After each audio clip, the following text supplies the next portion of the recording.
একদিন বাংলাদেশের এই মেয়েটি নিজের দোকানে সুন্দর করে আলপনা আঁকছিল। পাশ দিয়ে যাচ্ছিল এক ভারতীয় মেয়ে। সে আলপনা দেখে হেসে উঠল আর বলল, এই ডিজাইন কি আলপনা?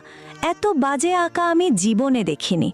এ কথা শুনে বাংলাদেশের মেয়েটি ভীষণ রেগে গিয়ে বলল, হাসাহাসি বন্ধ করো, পারলে আমার থেকে ভালো আলপনা এঁকে দেখাও। ভারতীয় মেয়েটি চ্যালেঞ্জ গ্রহণ করল।